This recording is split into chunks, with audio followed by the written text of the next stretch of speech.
Today we're looking at my mod for the Midi-Scale Star Wars Republican Venator Cruiser. What's going on YouTube? This is Night Build here, and I'm finally back after about a month and a half of not uploading, so huge apologies for that. And before we get into this video, I do want to make two quick small announcements. One, I'm sorry to say I am actually going to be done with my FNAF Brick 101 scale line, at least for now. I was originally going to do one more character before finishing it off. That character was going to be Nightmare for anyone wondering. But unfortunately, I ended up scrapping him along with a lot of my other characters to make some other stuff. But trust me, it was for a good cause. Okay? It was a good cause.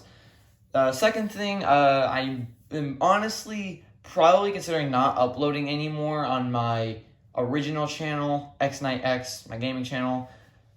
Because this was originally supposed to be a side channel to that, but honestly, it's just, this one has just been like way more successful. I have like double the subs. The other one only had like average 70 views a video. Meanwhile, this one is like 600 plus views a video.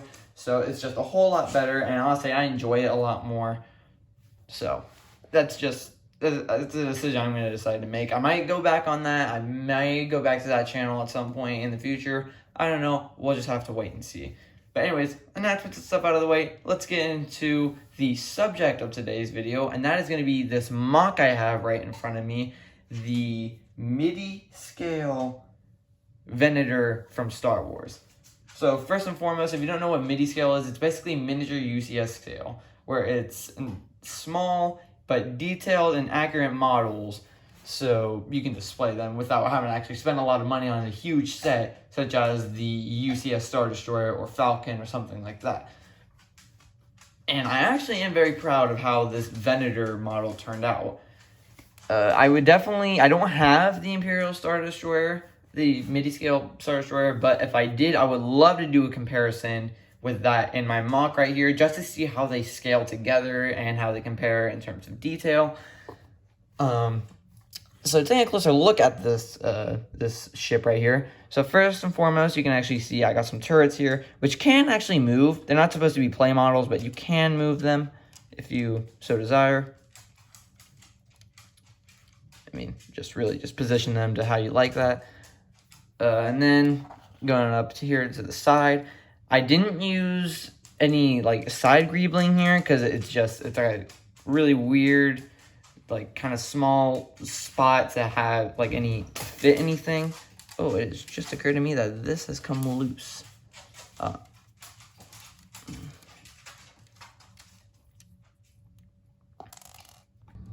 right, now that's fixed. So yeah, you can turn these a little bit. Not a whole lot of orientation on there. It's not really supposed to be, because like I said before, it's a display model. So moving over here to this central section, some people might think that the stand is like a little connection to the stand right here. Some people might think it kind of stands out a little bit and kind of takes away from the build. I don't really think it bothers me that much, but I don't know. You can believe what you want. And right here, you might have noticed I used this 1x2 light blue transparent piece. And that's kind of represents the hangar that's kind of inside there. Might be a little bit too small, but I still think it does a good job of doing what it's, representing. And if you actually come over here, there is some greebling right here, but there's not a whole lot. And if you might be wondering why I'm not using, say, like a wing piece, like a 1x4 wing piece right here. It couldn't really fit because I've tried it. Just trust me when I say it couldn't fit. Same on the other side here.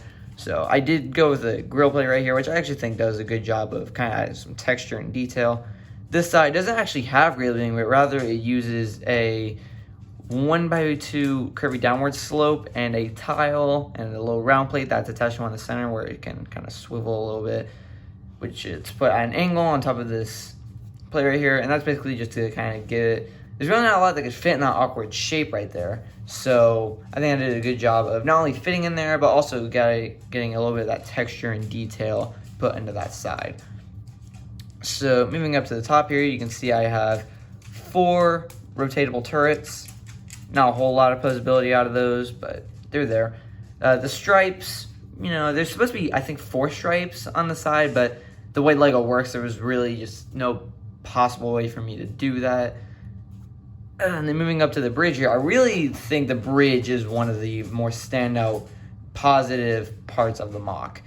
Especially these top pieces right here. I like the use of pieces I have and the way they're just kind of all centered on there. And then moving to the back, you can see I got a really good amount of detail on these thrusters, especially these small ones. I really like how I did these small ones, the way they're connected to the big ones with this 1x2 round plate right here. And then that all connects to the back, like, I was having a little trouble fitting in there. There we go. So it all fits together like so.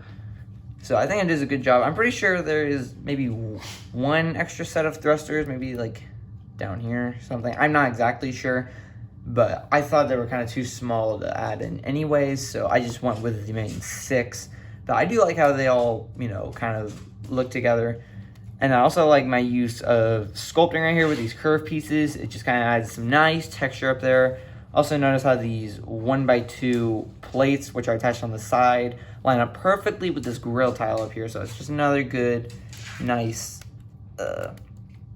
nice thing. Just kind of help shape everything together. And then kind of look there. I also like how I use my this thing. It's just barely sloped down. You can barely even tell, but it is barely sloped down using this hinge right here. And you can actually fold it up. You can kind of see a little bit of the techniques I use to get these flaps to go at their little bit of angle. And then looking at the bottom, despite the fact that you would pretty much only ever show this thing from the top, it does have a little bit of detail on the bottom. Back here is nothing extreme, especially when you have the stand, which is attached right here. But up in the front, you might notice that these actually aren't sloped off. This is built just with normal plates stacked on top of other plates. Because of the way Lego works, there was really no great way for me to just slope this and slope that, and because of the way the Venator is shaped. So I just went with normal plates stacked on top of plates on the bottom. But I do think it worked. Yes, I know, Katara. Huh. Apparently my dog likes to, you know, rudely interrupt my videos. I'm kidding. Yeah, I know. She's saying hi. Anyways, here, sit. Sit. Good girl. All right.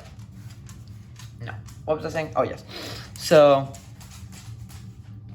yeah, this, you know, I even added the extra stripe down here, which isn't a huge deal. I mean, it's mostly noticeable from the front, and what just fell is hurt.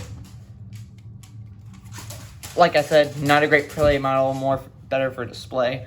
But, you know, despite that, I do think it turned out, you know, good, nice. And I am proud of it. There's not a whole lot to it. I'm unfortunately going to say I will not do a tutorial on this because it's too, I'm not saying it's huge, but it's too big and too complex for me to remember all the key pieces that you're going to want to do.